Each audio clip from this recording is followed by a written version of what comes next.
Ohayo gozaimasu and good morning, world.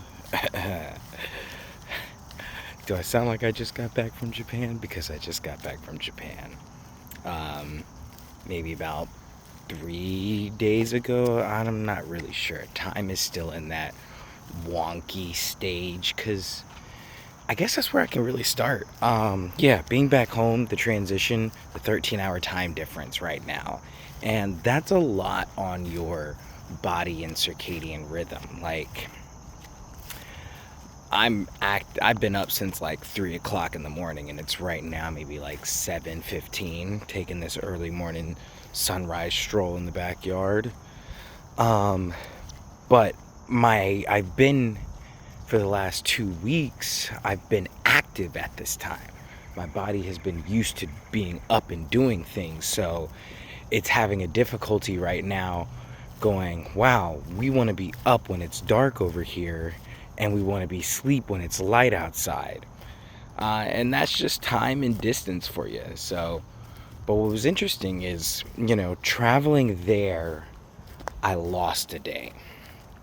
Like, I left on the 19th but didn't arrive in Japan until the 20th. So I lost time going there. And I think that was an easier way to transition, because if I lost 12 hours, it just meant that, like, I was able to, I don't know, like, I arrived in Japan and it was still like a full half day left, even though I left at 3 o'clock in the morning. Like, a whole day had passed, and I was coming in on their next calendar day already, most of their day being done, arriving at like 4-ish, give or take. And then to being able to adapt to that kind of circadian rhythm, I think was a little bit easier. But now, as I am back home, it is increasingly difficult for me to adapt back to this rhythm by quote unquote gaining my 13 hours back. When I flew home the other day, it was the same 24 hours the whole time. Like, I didn't lose a day. I left 4 o'clock on the afternoon in Japan, or maybe 6. I think I flew out at 6:30, 7 o'clock in Japan in the evening, and then I was home by 11 o'clock that same calendar day. So you get it? Like, it's all relative and it's all weird, and for some reason my body is just having to respond to all of that temporal change and transformation. And that's just one of the weird things about travel, and I guess being a biological being. Like, what does placement and location do to your body, and how do we respond in time to time and space? Because again, if we're thinking about like humans who traveled and nomads who embarked and found new places, they had to somehow, ooh, you hear that? That's a good sound right there. They had to somehow discard their particular rhythms and instead embrace a new set of rhythms that would be more productive and conducive to the location that they were at. So instead of, hey, maybe over here I was doing my best work from 6 to 10, maybe over here my best work is from 10 to 4. And maybe it doesn't work as, cut and dry and black and white as that, but I think there's something to be said about, if you're in a new environment, you kind of got to do a new rhythm to match the rhythm of that environment. And that speaks to a whole lot, not just like culturally, but personally as well. I think when we think about the idea of, like, in the interest of embracing new, what do you have to do in order to prepare for new? And what have we done to prepare for new in all these years? Like, is there a proper way to prepare for the new, for the unknown? And I think the answer is both yes and no. I think you can, utilize concept of probability to maybe make better distinctions and certain things he might go, oh, there's a higher chance of this occurring, so I should have more ways of protecting myself from this. Whereas there might be other aspects where I don't know, I can have probability about this or not, but there's still an era of unknown, which will require caution, and no matter what I do, I might not be able to respond to it until it is time to respond to it. So we can try and prepare for new. We can do different things. When we think about, traveling, once again, it's like I knew that it was going to be hot in the country. I knew it was going to be humidity. What I did not prepare for was for Japan to also have a record-breaking summer while I was there. And that right there is a different kind of heat. It's a different kind of climate. Even though we have similar climates, we are both very humid and have the sea somewhat near us. It's closer on their end, depending on where I was at, but it was very hot, and I prepared with some of my gear. I prepared with some of my clothing, but then came to realize, like, hey, I am not fully prepared for everything here, but what I can do is I can go purchase some stuff, and this stuff here is going to be more designed for the weather. It's going to be better. It's going to better equip me to handle whatever I'm dealing with now in this place. And again, that may not have been the luxury for humans in the past, but what they could do was utilize resources from that area to better their chances of survival.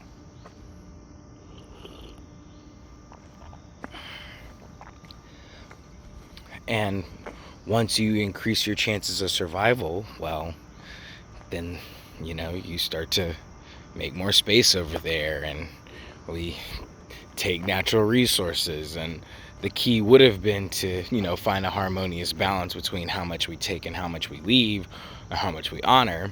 But of course, with the advent of capitalism, it was no longer a question of should we leave stuff for behind. Instead, it was we should keep producing, because production is what drives us. It's important for us to produce. When in reality, it's kind of not. Like, production has got its upsides for sure, but when it's overdriven, it can definitely ruin, honestly, the basics of life. So, in the spirit, though, again, of newness and embracing the unknown, I feel like every couple of months I'm ready to talk about the concept of new, but I wonder if that is something that I, as a modern 21st century, I would say, human, I can think and ponder that because of all the ways that we engage and interact with the future now. Let's go this way. Like back in the day, you didn't really think about the future, capital F, future. But now we do. Now we can think about it. Now we can plan for the future. We can invest in the future. We can dream of the future. If I'm constantly able to dream and think of the future, how does that affect my life? Versus if all I can think about is the day-to-day. If I'm always like, well, it's going to stay like this day in and day out, how does that, how's that different?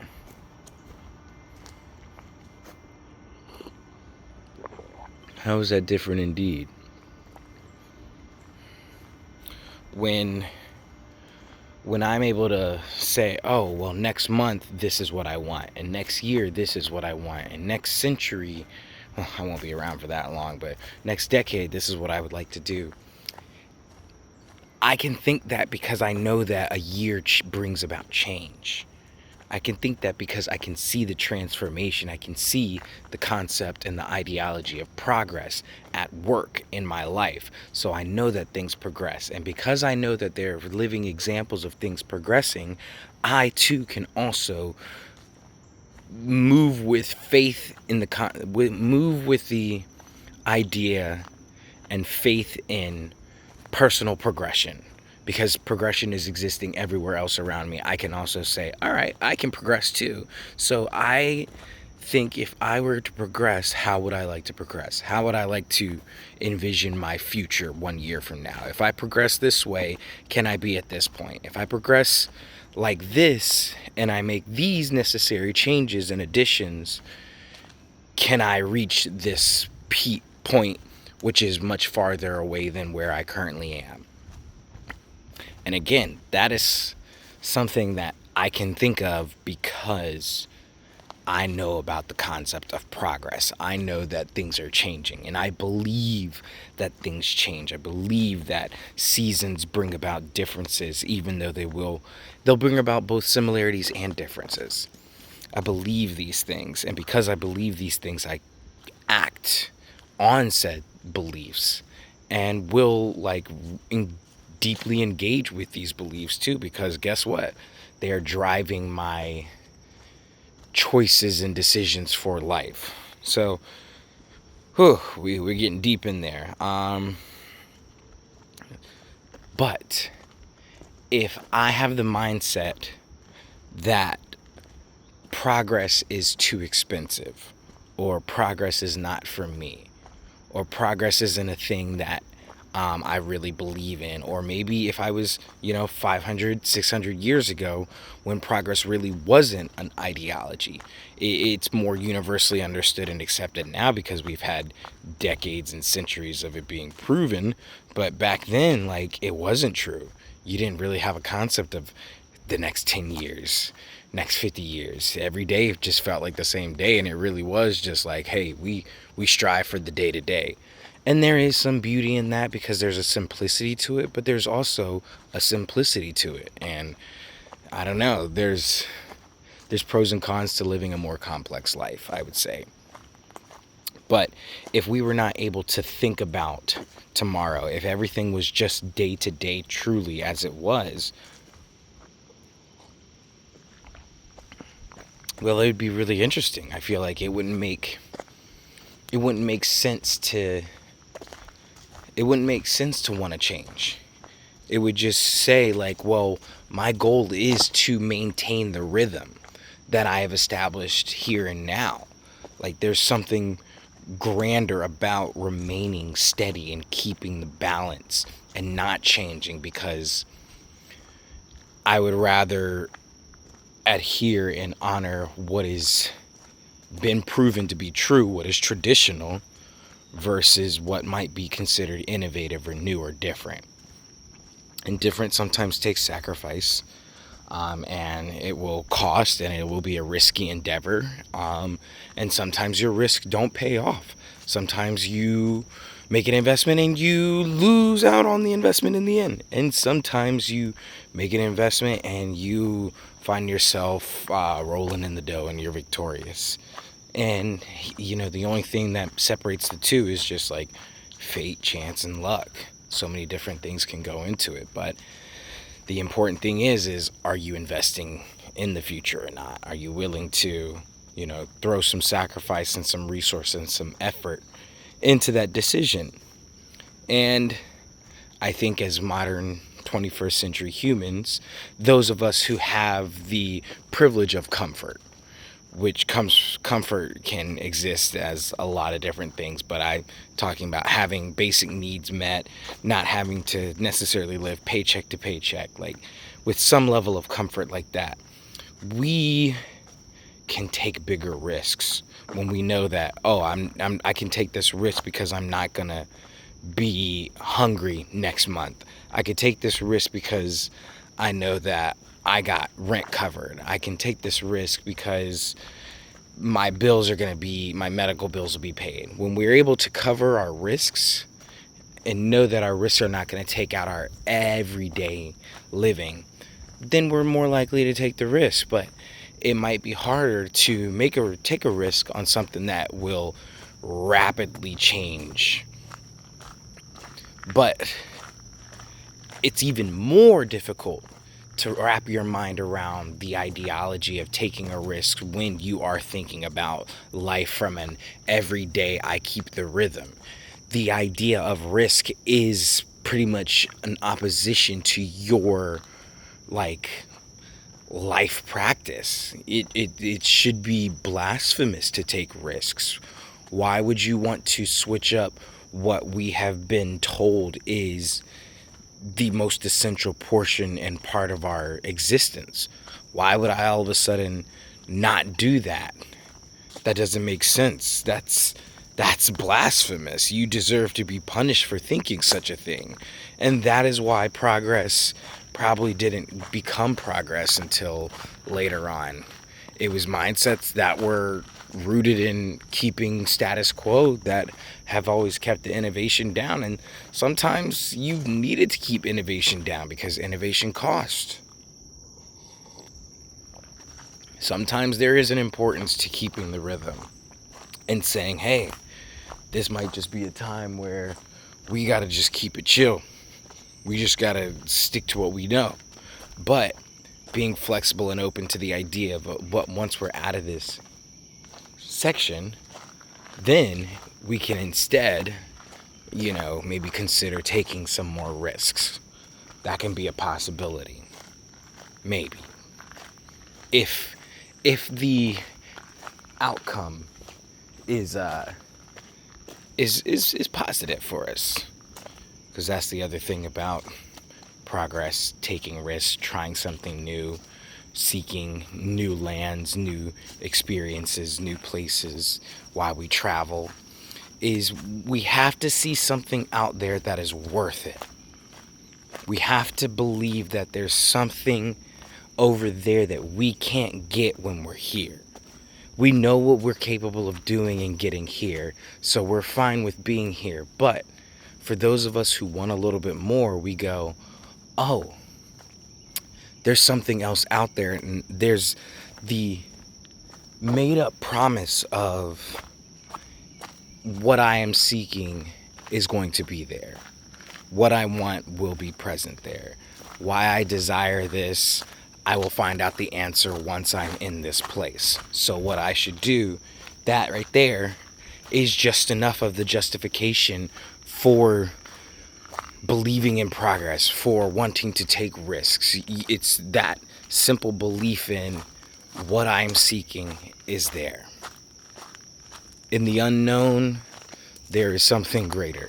And oftentimes, it has been that drive of discovery that has led us to this point in this world. It is curiosity and wonder and imagination that continue to fuel and drive our species. It's always been those kind of aspects once we developed culture. Once culture became a thing and the idea and the myth and the dream became part of like our existence, and not just like philosophical, but like also our biological existence. It was more like, okay, well, shoot, if these things are important, we need to keep them important. If stories and myths and imagination are what got us here, and curiosity and wonder and discovery are what got us here, like, how do we continue to make that happen? How can we ensure that we never lose the spirit of discovery? How can we make sure that we're never not curious? Like, it almost feels like in today's world there is this, and I'm dating this experience, but like there's this curiosity, there's this death of curiosity that instead of, exploring, you should be doing what everybody else is doing. Like, trends I don't think have ever been as strong as they are now. And I think that because trends are now on a global scale than they were before. But I think that there's something to be said about, discovering originality in a world of reblogging and reposting and in a world of we need to figure out how to be original.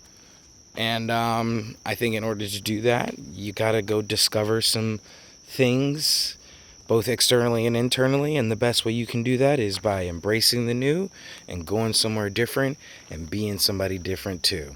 So go and be you.